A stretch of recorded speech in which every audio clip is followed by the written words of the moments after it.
Shalom saudara, haleluya.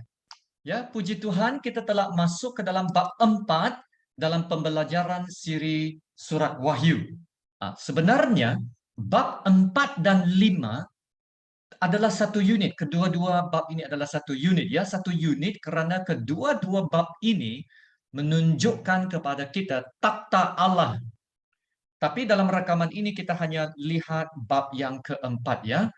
Dalam bab 1 saya telah menjelaskan tentang satu gelaran Yesus yang sangat-sangat penting, yaitu Yesus sebagai Alfa dan Omega, yang awal dan yang akhir, dan itu adalah suatu pengesahan yang sangat kuat tentang keilahian Yesus. Ya, sebagai Alfa dan Omega, Yesus sentiasa hadir, ya, maha mengetahui dan berkuasa. Dan itu sangat penting ya apabila kita membaca surat Wahyu. Nah, sebagai pembaca, kita akan menemui banyak perkara-perkara yang sangat menakutkan ya, seperti kesukaran besar, penganiayaan, bencana besar, dan termasuk kematian orang-orang percaya ya yang akan kita baca nanti. Tetapi Yesus menunjukkan dirinya sebagai Alfa dan Omega di permulaan surat ini dan di penghujung surat ini untuk memberitahu kita bahwa tidak kira apa yang berlaku di tengah-tengah surat Wahyu, ya Yesus tetap berkuasa dan mengawal segala-galanya. Amin. Ya, jadi sekarang kita sampai ke bab 4 dan tajuk pembelajaran kita dalam bab 4 ini adalah penglihatan kemuliaan takhta syurga.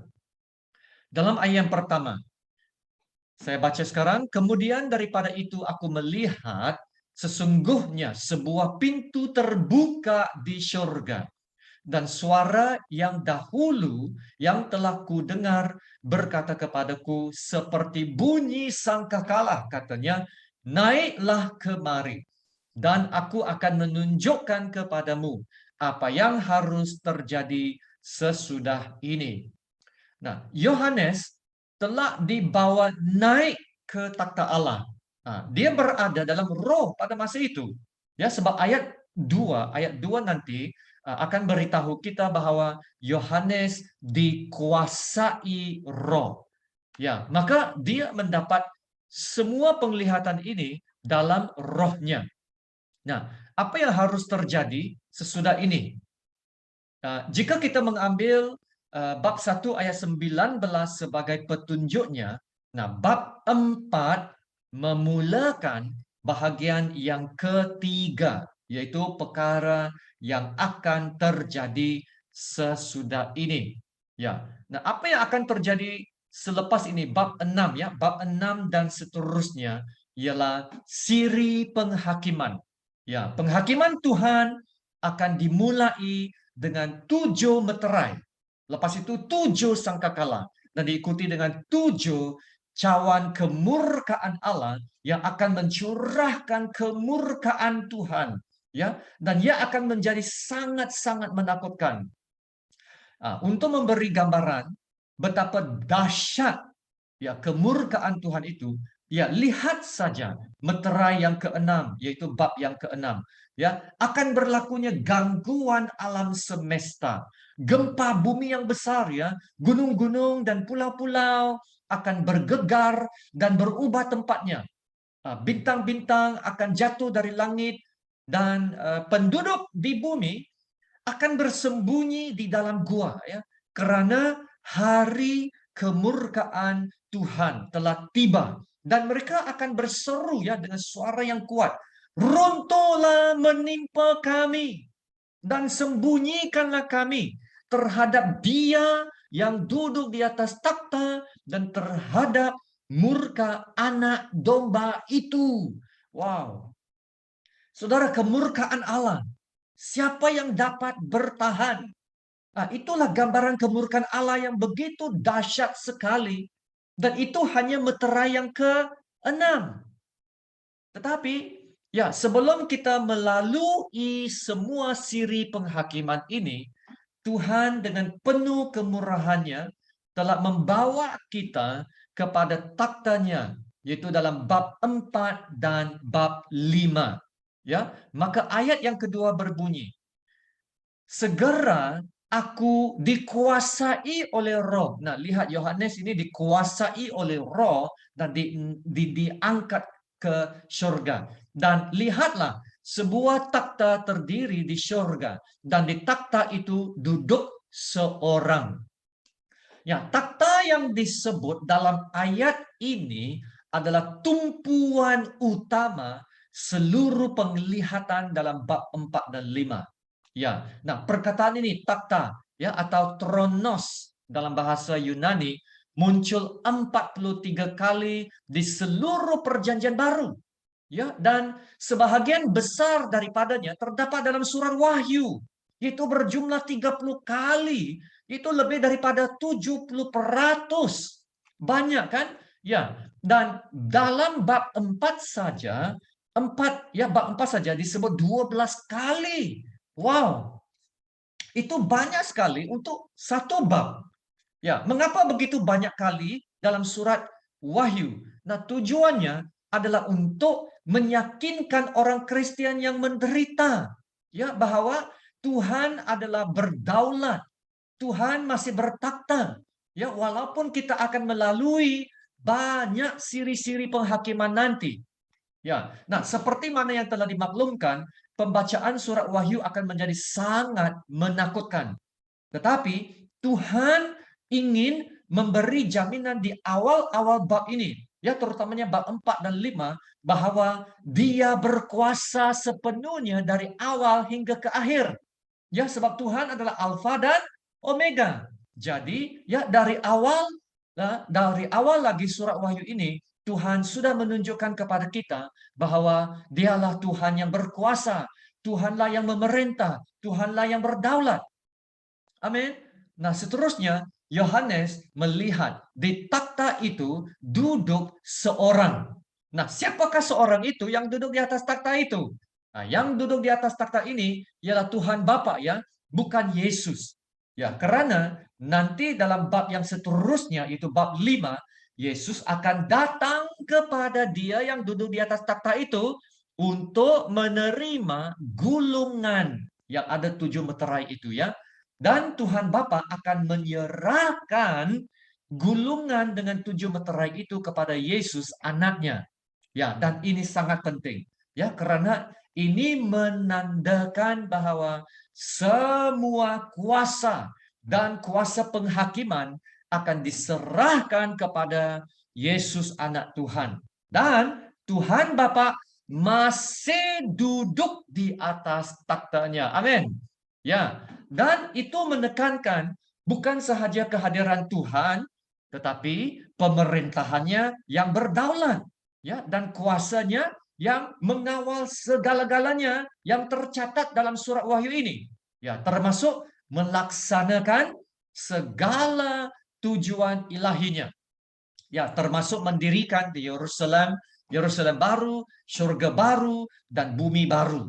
Ya, maka ya walaupun kejahatan akan semakin bertambah, Tuhan akan mengatasi segala kejahatan ini karena Tuhan masih duduk bertakhta dan akan terus bertakhta. Amin. Ya. Nah, apa yang Yohanes lihat di takhta surga dalam ayat yang ketiga? Dan dia yang duduk di atas takhta itu nampaknya bagaikan permata yaspis dan permata sardis.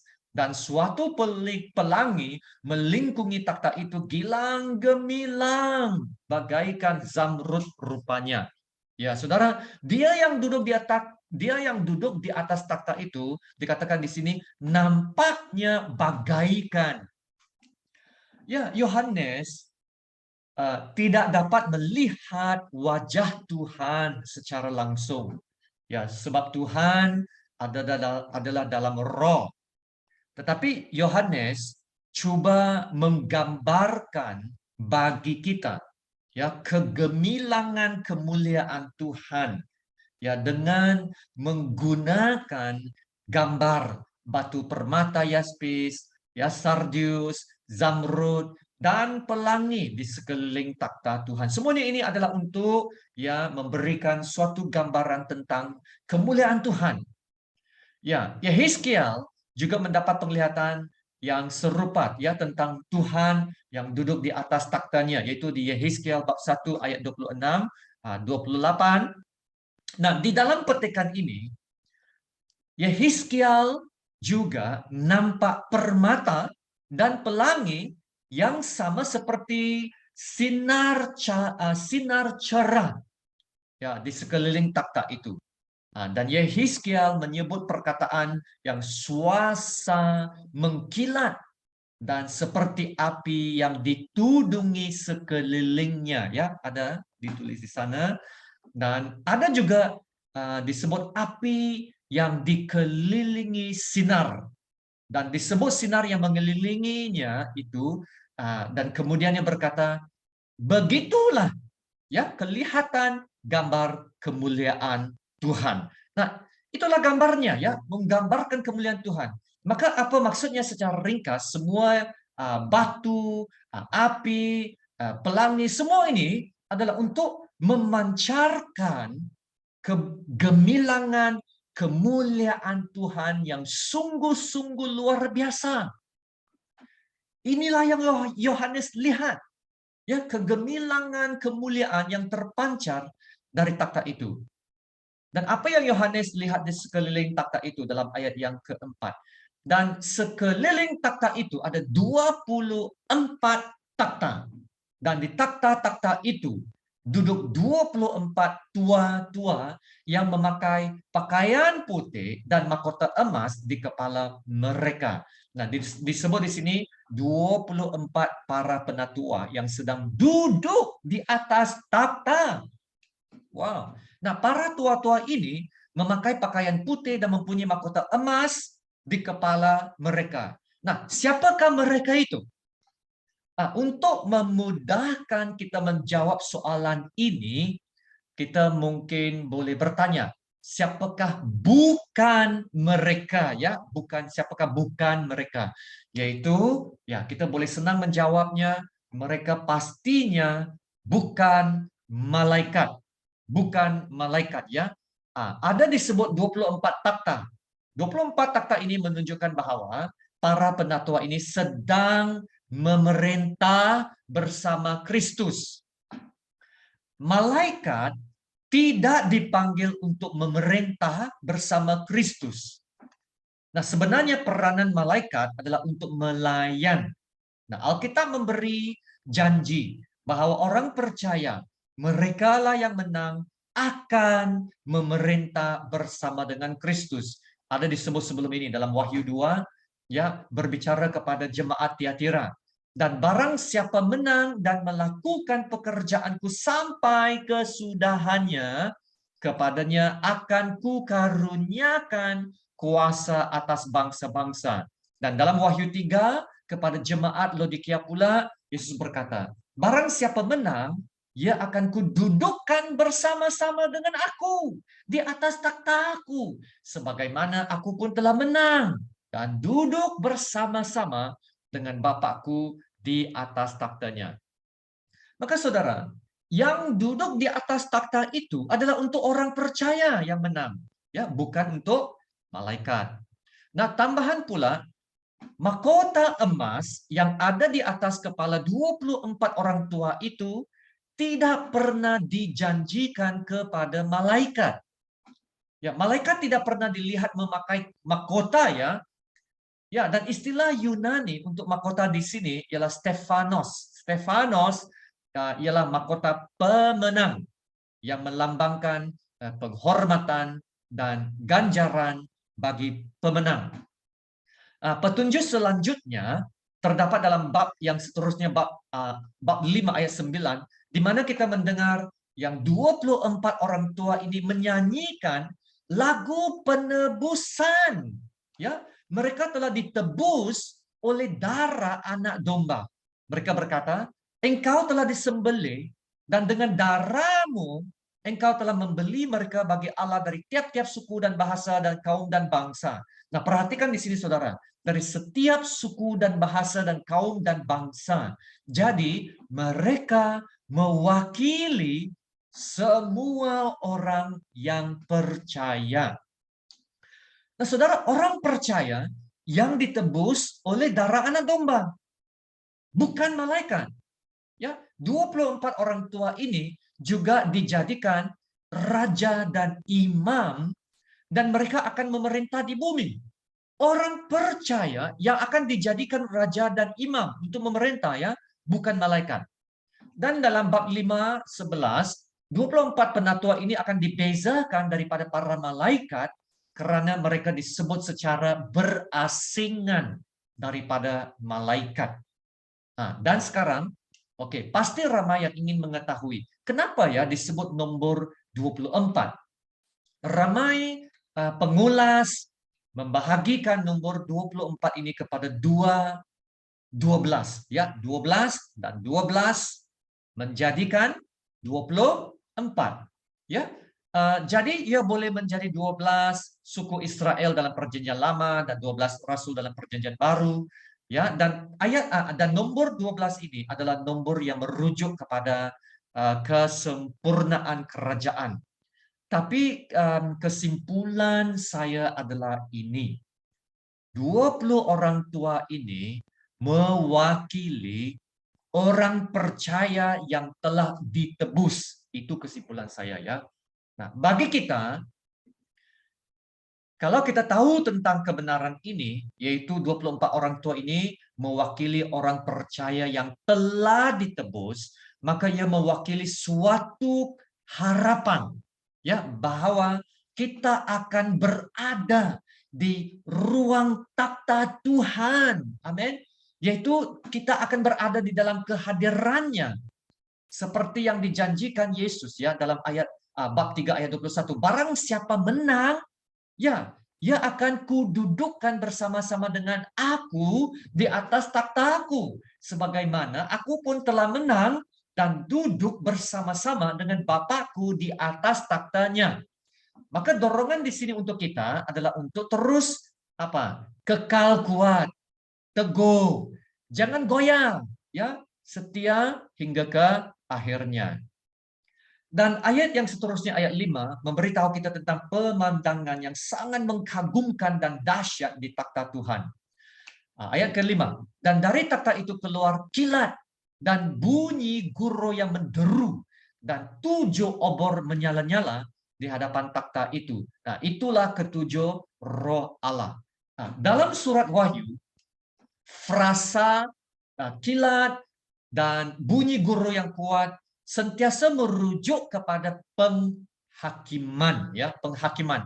Nah, ungkapan ini ya, kilat, bunyi guru yang kuat itu diulang 3 kali. 3 kali dalam surat Wahyu dan semuanya dikaitkan dengan penghakiman Tuhan. Kalau kamu perhatikan ya, dalam setiap siri penghakiman, yaitu meterai, sangkakala, dan cawan kemurkaan Allah, terdapat sebutan tentang kilat dan bunyi guru yang kuat. Ya, jadi kita tahu bahwa ia merujuk kepada penghakiman Tuhan. Ya, dalam Wahyu bab 8 ayat 5 dikaitkan dengan pembukaan penghakiman meterai yang ketujuh. Ya, Wahyu bab 11 ia dikaitkan dengan tiupan sangkakala penghakiman yang ketujuh. Wahyu 16 ayat 18 dikaitkan dengan pencurahan penghakiman cawan yang ke-7. Jadi apabila kita gabungkan semua gambaran ini, ya, yaitu ada kemuliaan Allah, ada juga penghakiman Allah, apa yang kita boleh lihat? Penglihatan Yohanes ya tentang takhta Tuhan adalah seperti 2 belah duit shilling ya, 2 belah duit shilling. Di satu belah kita melihat wow, kegemilangan kemuliaan Tuhan yang memancar. Tetapi di sebelah shilling yang lain kita melihat bahwa di dalam kemuliaan yang luar biasa ini terdapat penghakiman Ya, penghakiman Allah yang dahsyat dan adil yang akan datang ke atas dunia yang berdosa. Ya, jadi kita harus mendekati hadirat Tuhan dengan rasa lebih hormat dan penuh kerendahan hati. Ya, karena takhta Allah adalah takhta yang mulia, ya, dan penuh keadilan kedua-duanya. Ya, tidak ada apa-apa yang tersembunyi dari Dia yang duduk di atas takhtanya. Nah, sekarang kita lihat ayat 6 hingga ke 8. Ya, dalam ayat 6 hingga ke 8 kita sampai kepada empat makhluk yang menarik ini, ya. Ya, dan mereka adalah makhluk malaikat yang sangat menakjubkan yang mengelilingi takhta Tuhan. Dalam ayat 6 berkata begini, di hadapan takhta itu ada lautan kaca bagaikan kristal di tengah-tengah takhta itu, dan di sekelilingnya ada empat makhluk penuh dengan mata di sebelah muka dan di sebelah belakang. Nah, Yehezkiel juga melihat empat makhluk ini, yaitu di dalam Yehezkiel bab yang 1. Dan di tengah-tengah itu juga ada menyerupai empat makhluk hidup, dan beginilah kelihatannya mereka. Mereka menyerupai manusia. Dan ayat 10, muka mereka kelihatan begini. Keempatnya mempunyai muka manusia di depan, muka singa di sebelah kanan, muka lembu di sebelah kiri, dan muka Raja Wali di belakang. Ya, apa yang boleh saya katakan tentang empat makhluk ini ialah mereka mewakili semua kemuliaan, mewakili kekuatan, keagungan, dan kuasa syurga. Dan itulah yang Anda akan lihat di syurga. Itulah reka bentuk atau desain syurga yang mahu memancarkan kemuliaan Tuhan. Itulah sebabnya tajuk perkongsian ini adalah penglihatan kemuliaan takhta Tuhan itu. Dan kita akan lihat nanti empat makhluk ini akan terlibat secara langsung dalam empat daripada 7 meterai yang pertama dalam bab 6. Ya, di mana kita akan melihat empat penunggang kuda apokalips dalam Wahyu 6 1 sampai 7. Jadi saya percaya bahwa empat makhluk ini adalah malaikat yang sangat tinggi kedudukannya, sebab mereka akan terlibat dalam penghakiman akhir zaman. Nah, di sini dalam bab 4 kita boleh melihat apa yang mereka lakukan dalam ayat yang ke-8. Ya, bahagian yang kedua ayat ke-8, dan dengan tidak berhenti-hentinya mereka berseru siang dan malam, kudus, kudus, kuduslah Tuhan Allah yang maha kuasa, yang sudah ada dan yang ada dan yang akan datang. Ya, saudara, kudus, kudus, kuduslah Tuhan. Ini perkataan ini kudus adalah satu-satunya sifat Tuhan yang ditekankan dengan pengulangan 3 kali. Ya, mengapakah sifat ini disebut antara semua sifat Tuhan yang lain? Mengapa tidak disebut kasih, kasih, kasih 3 kali? Atau disebut marah, marah, marah 3 kali? Atau disebut tidak disebut belas kasihan, belas kasihan, belas kasihan? Ya, saudara, apabila kita berbincang tentang kekudusan, ya sering merujuk kepada kesempurnaan, kesucian yang tanpa dosa. Ya, itu betul. Tapi kekudusan juga bermakna dipisahkan, set apart. Ya, yaitu sangat unik. Unik, berbeza dari yang lain. Uniquely different. Ya. Jadi tumpuan di sini ialah Tuhan itu adalah yang paling unik. Tidak ada yang seperti Dia. Kudus, kudus, kuduslah Tuhan, Allah yang Maha Kuasa. Maka saudara, semua sifat-sifat Tuhan dikaitkan kepada kekudusannya. Kalau Tuhan itu adalah kasih, maka kasihnya itu adalah kudus. Dan Tuhan juga adalah kudus, dalam keperkasaannya. Tuhan adalah kudus dalam kekuasaannya. Tuhan adalah kudus dalam belas kasihannya, dalam keagungannya, dan tidak ada yang seperti Dia. Tidak ada yang setara dengan Dia. Itulah kemuliaan Allah. Tiada yang seperti Dia. Ya, itulah sebabnya keempat-empat makhluk itu menyembah Tuhan dengan penuh penghormatan. Itulah respon yang paling tepat sekali apabila kita menghampiri takhta Tuhan yang kudus, memberikan penghormatan yang tertinggi kepada Allah kita, yang ajaib dan perkasa. Ya saudara, sebutkan ayat ini bersama. Kudus, kudus, kuduslah Tuhan Allah yang maha kuasa, yang sudah ada, dan yang ada, dan yang akan datang. Nah, lepas itu, ayat 9 mengatakan, dan setiap kali makhluk-makhluk itu itu mempersembahkan puji-pujian dan hormat dan ucapan syukur kepada Dia yang duduk di atas takhta itu, yang hidup sampai selama-lamanya. Nah, dan setiap kali makhluk-makhluk itu mempersembahkan puji-pujian setiap kali. Bilakah itu setiap kali? Yaitu ayat sebelumnya berkata dengan tidak berhenti-hentinya mereka berseru siang dan malam. Ya saudara, keempat-empat makhluk itu sentiasa menyembah Tuhan. Mereka tidak berehat daripada menyembah Tuhan. Itulah fokus mereka. Nah, fokus adalah penting. Mereka sungguh-sungguh dalam penyembahan mereka. Ya. Nah, sekarang lihat pula 24 orang tua ini dalam ayat yang ke-10. Ayat ke-10 berkata begini, maka tersungkurlah ke-24 tua-tua itu di hadapan Dia yang duduk di atas takhta itu.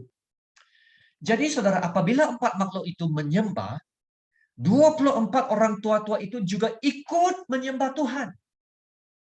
Dan satu lagi perkara yang sangat penting yang dilakukan oleh 24 orang tua itu dalam ayat 10 yang bahagian yang kedua ialah mereka melemparkan mahkotanya di hadapan takhta itu. Ya, mereka semua melemparkan mahkota mereka.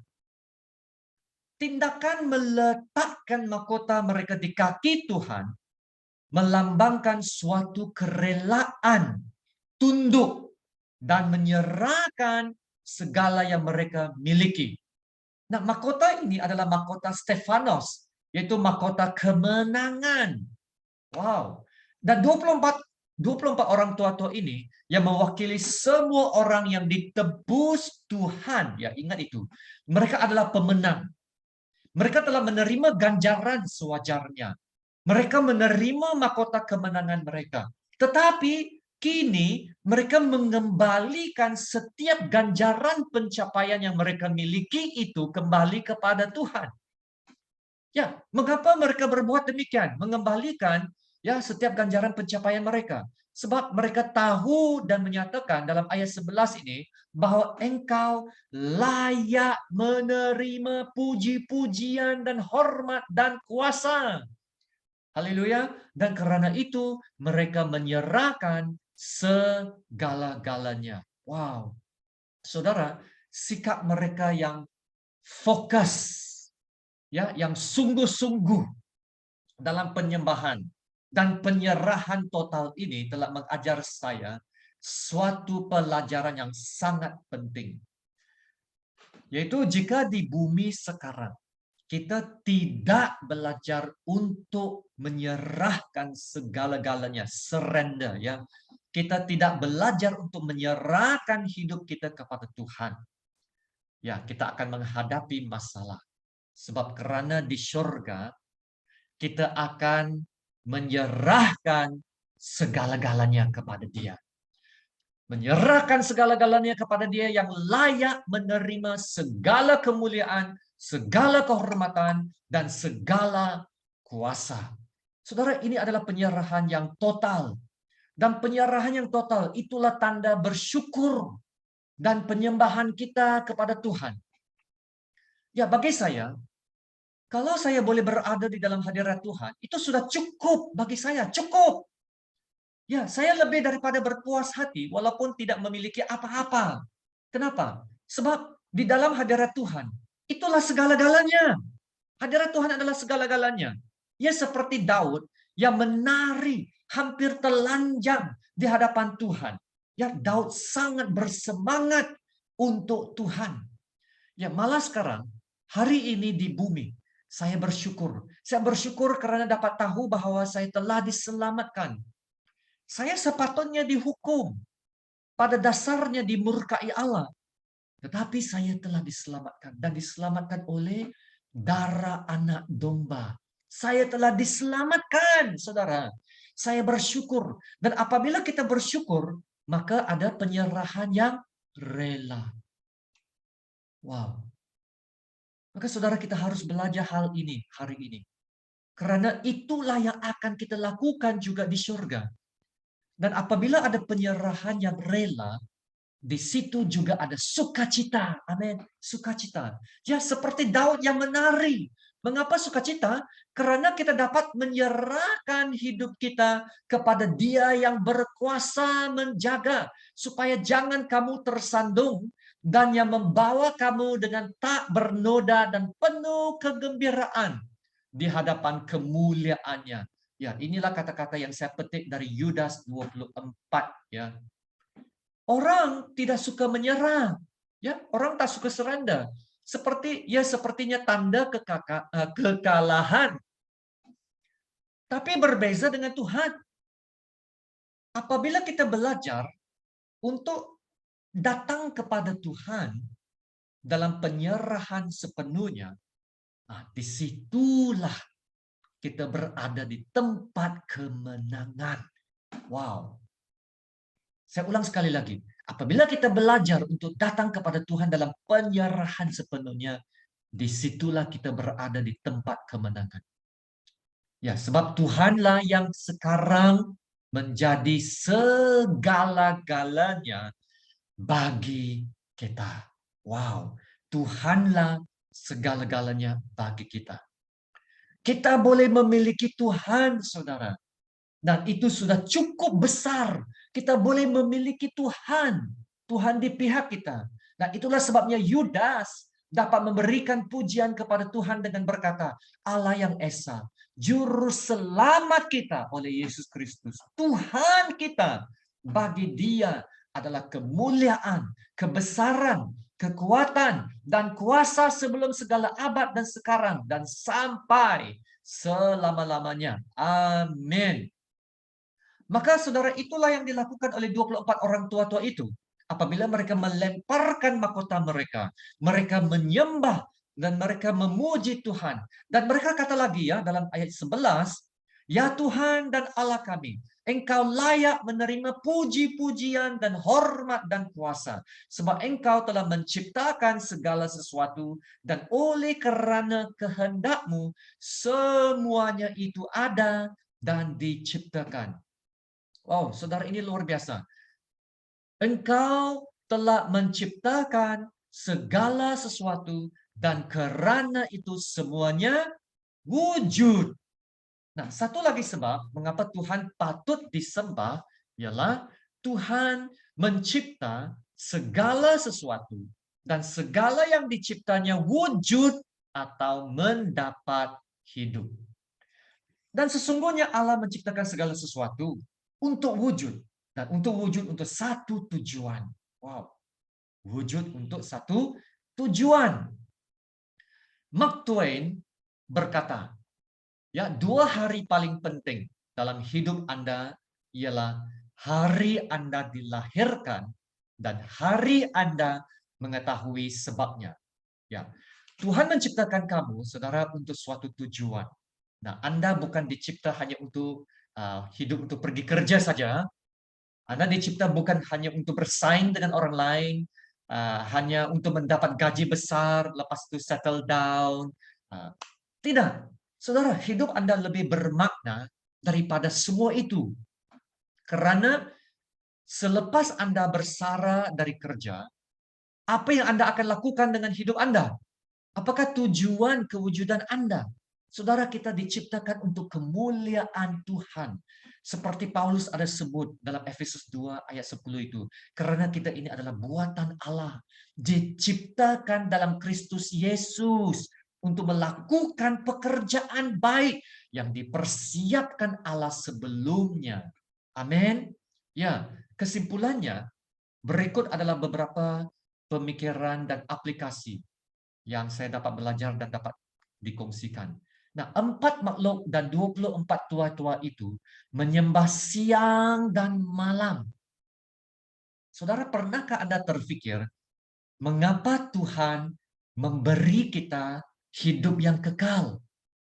Jawaban yang biasa kita dengar adalah, ya, dengan hidup kekal ini kita akan hidup selama-lamanya bersama dengan Tuhan di surga, kan? Ya, kita akan hidup selama-lamanya. Nah, ini bukan jawaban yang salah, tetapi ia mempunyai pandangan dalaman tentang diri kita sendiri. Yaitu kita melihat kepada diri saya sendiri.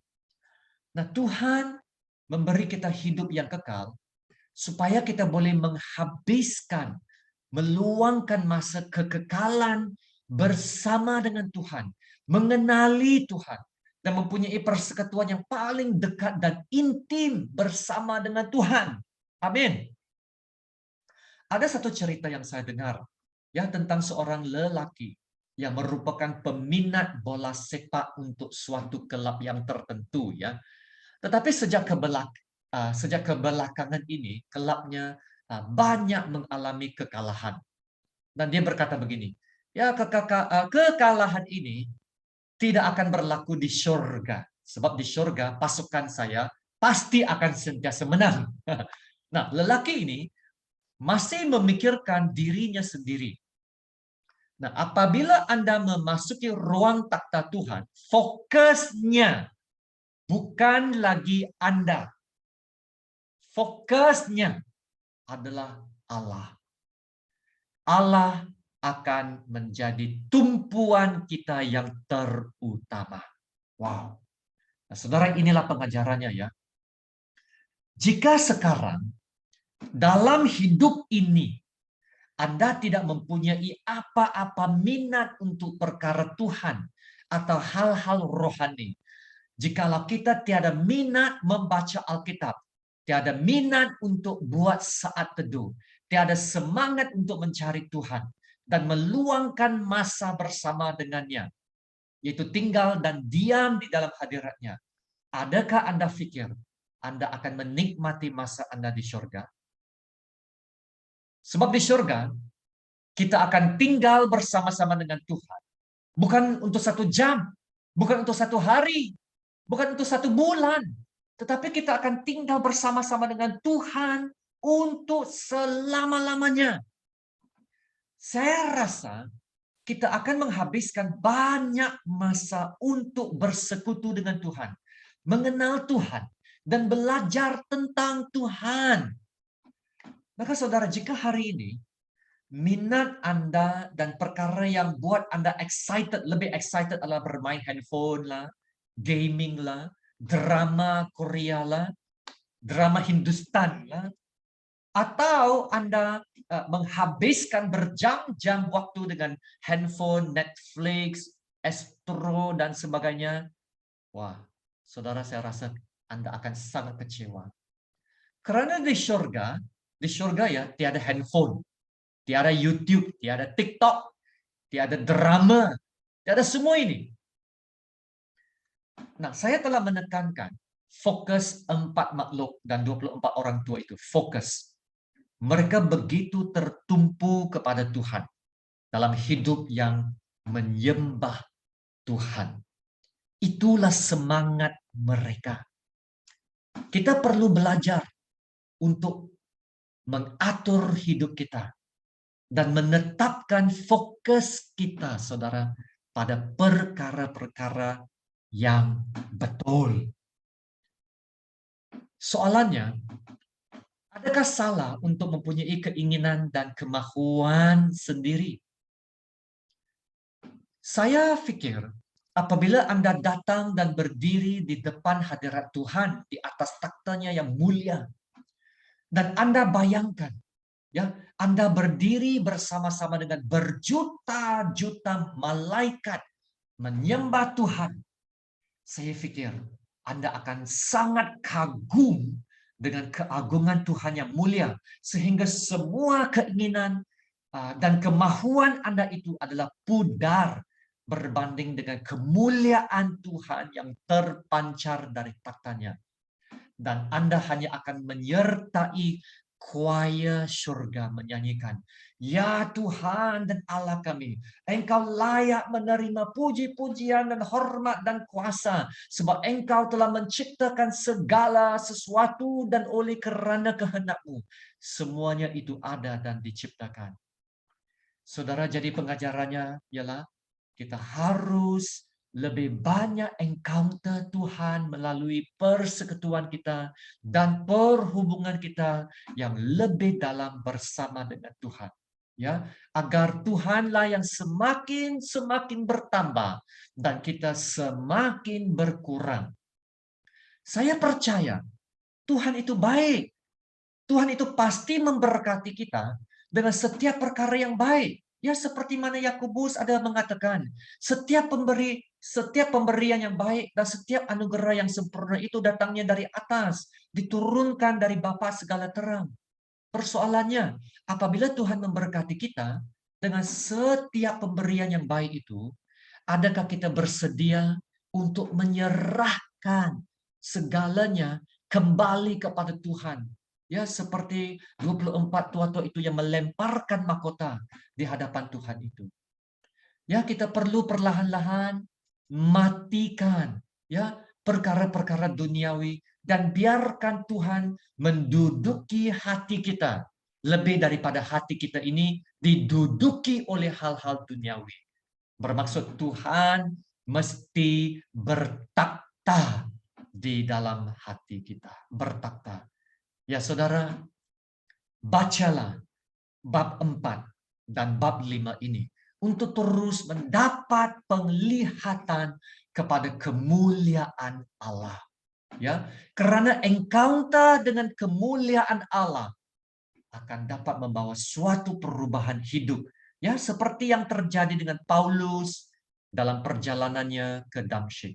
Ya saudara, Tuhan telah memberkati kita dengan Wahyu bab 4 dan bab 5. Supaya kita boleh memasuki ruang takhta Tuhan dalam roh. Ya, masuk ke dalam ruang takhta itu dalam roh. Sama seperti Yohanes. Ya, untuk melihat kegemilangan kemuliaan Allah di atas takhtanya. Saudara, tidak ada bab-bab lain dalam Alkitab yang menerangkan dengan begitu terperinci tentang ruang takhta Tuhan. Maka saudara bacalah Wahyu 4 dan 5 ini yang memberikan kita suatu gambaran yang begitu terperinci tentang kemuliaan takhta surga ini. Saudara, takhta surga adalah tempat yang paling mulia, tempat yang penuh dengan aktiviti, yang meriah dengan banyak celebration, banyak perayaan. Ya, bukan tempat yang membosankan. Amin. Maka kita harus menangkap ya visi kemuliaan takhta ini supaya ia dapat memberi suatu kesan yang sangat dalam kepada kita. Dan inilah yang saya dapat rasakan bila saya baca bab 4 dan 5 ini. Dan kerana saya harus membuat banyak persiapan untuk mengongsikan bab 4 dan 5 ini, saya sepertinya terbawa dalam roh ke dalam ruang takhta Tuhan ini. Maka marilah saudara, kita harus menangkap visi kemuliaan takhta ini ya supaya kita dapat menyertai kumpulan besar para surgawi menyanyikan, "Kudus, kudus, kuduslah Tuhan, Allah yang Maha Kuasa, yang sudah ada dan yang akan datang." Amin. Haleluya, mari kita berdoa. Ya Tuhan, Bapa kami yang di surga, kami sangat bersyukur Tuhan untuk firman kebenaran-Mu yang begitu luar biasa. Terima kasih Tuhan untuk bab 4 yang telah membawa kami untuk masuk melihat kemuliaan takhta Engkau. Sungguh-sungguh luar biasa. Dan Tuhan, kami telah belajar bahwa sangat penting untuk kami menyerahkan segala-galanya. Menyerahkan segala-galanya.